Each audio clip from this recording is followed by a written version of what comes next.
Hello, I'm Donna Bush with your CIGTV News Update. The Great Festival of Innovation, taking place in Hong Kong and attended by some of our government leaders, and it is in its third day. Minister for Financial Services, the Honourable Tara Rivers, was a panelist on Wednesday.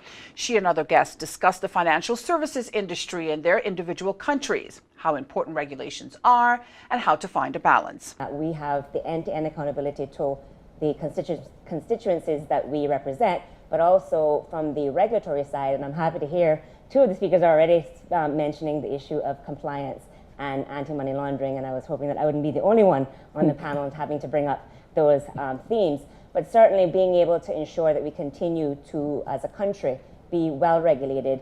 But as I said, it's to your point about how do we stay agile, how do we stay relevant, how do we stay market leaders. We have to ensure that that regulation is appropriately balanced to make sure that we are compliant with the global standards, and certainly Cayman Islands is very in the forefront with that. We're very proud of the fact that we continue to not only help to adhere to those standards, but to help develop those standards as well. But it's ensuring that we do have that balance, that it doesn't tip in any one direction, that you actually stifle the innovation. So it's about going back to the theme that Vivek mentioned, figuring out what the end goal is. The end goal is to make sure that we are compliant, make sure that we stay on the right side of the law and the legislation that we develop, but it's also to ensure that we actually facilitate the free flow of capital and business in the jurisdiction. And so it's making sure that we keep that focus in whatever we do as legislators. Now, the Cayman Islands was invited to attend the Great Festival by the UK. The 4-day event ends on March 24th, when the delegation led by Premier the Honourable Alden McLaughlin will head back home to the Cayman Islands. Meantime, today is World Water Day, and the theme is Nature for Water, exploring nature-based solutions to the water challenge. Minister responsible, the Honourable Juliana O'Connor Connolly, in her World Water Day message, talked about the role of the Water Authority.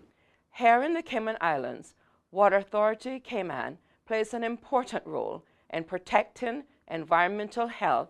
Its mission and responsibility is to protect groundwater resources. Minister Connolly's message will air in its entirety here on CIGTV at 6:50 this evening.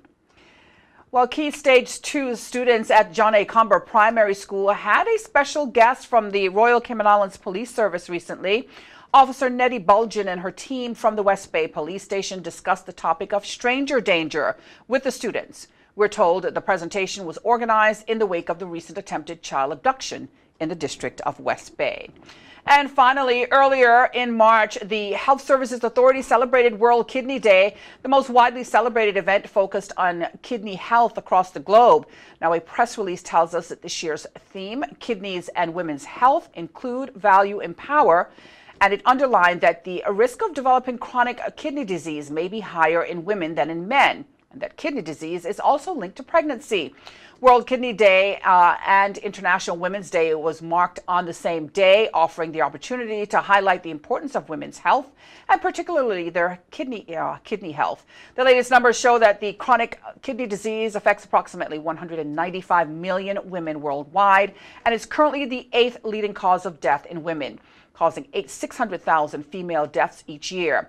Now, we encourage, the HSA, they says they want to encourage women in particular to take the time out to learn more about their kidneys and to take advantage of screening opportunities at the Health Services Authority.